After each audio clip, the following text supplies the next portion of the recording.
Hello అందరికీ, అందరూ ఎలా ఉన్నారండి? నేనైతే చాలా బాగున్నాను.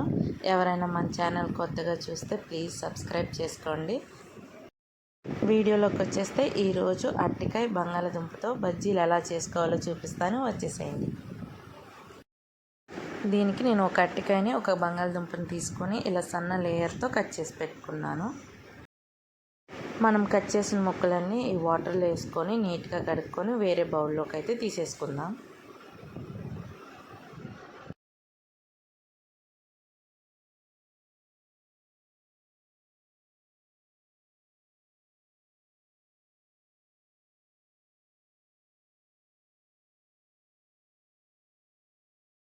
ఇవి కూసేపు పక్కన పెట్టుకొని మనమైతే ఇప్పుడు పిండి కలుపుకుందాం. ఒక గిన్నెలోకి 1 కప్ శనగపిండి తీసుకోవాలి, 2 స్పూన్స్ బియ్యపిండి, 1 టీ స్పూన్ కారం, 1 teaspoon salt, 1 teaspoon వామ్. ఇప్పుడు ఇదంతా బాగా కలుపుకోవాలి. ఇప్పుడు ఇందులోకి బేకింగ్ సోడా అంటే బేకింగ్ సోడా వేసుకోండి, లేకపోతే కొంచెం నూనె వేసి కూడా కలుపుకోవచ్చు. నేను కొంచెం బేకింగ్ సోడా అయితే వేసుకుంటున్నాను. వేసుకొని మొత్తం బాగా కలుపుకుంటున్నాను.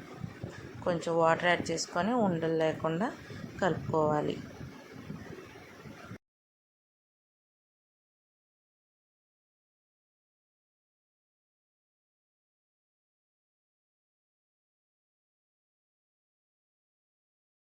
ఇలా కొంచెం కొంచెంగా వాటర్ యాడ్ చేసుకోండి, లేకపోతే జోరైపోతే మళ్ళీ మన బజ్జీలు అనేది పర్ఫెక్ట్గా అయితే రావు. ఇలా కలుపుకొని ఇప్పుడు కొంచెం వాటర్ యాడ్ చేసుకున్నాం. ఇప్పుడు ఉండలు లేకుండా బాగా కలుపుకున్నాము. ఇంకొంచెం వాటర్ యాడ్ చేసుకొని కలుపుకుందాం.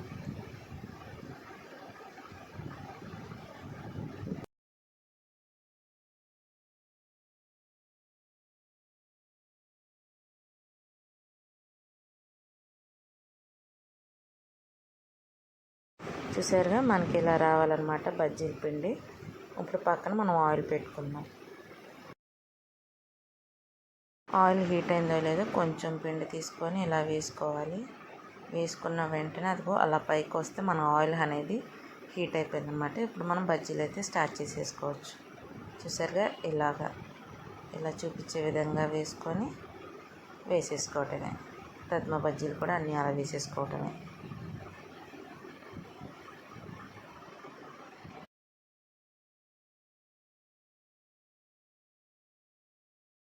లైట్ గోల్డ్ కలర్ వచ్చేంత వరకు ఫ్రై చేసుకొని తీసేసుకుందాం.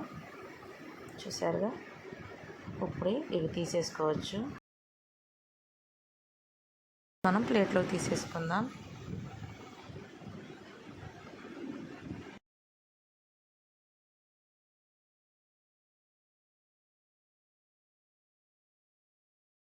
మన అరటికాయ బంగాళదుంప బజ్జీలు రెసిపీ చాలా సింపుల్ అండి. టేస్ట్ కూడా చాలా సూపర్గా ఉంది. ఖచ్చితంగా ట్రై చేయండి. ఈ వీడియో మీకు ఎలా అనిపించిందో కామెంట్ చేయండి. వీడియో నచ్చితే లైక్ చేయండి. మన ఛానల్ని సబ్స్క్రైబ్ మాత్రం చేసుకోవడం మర్చిపోకండి.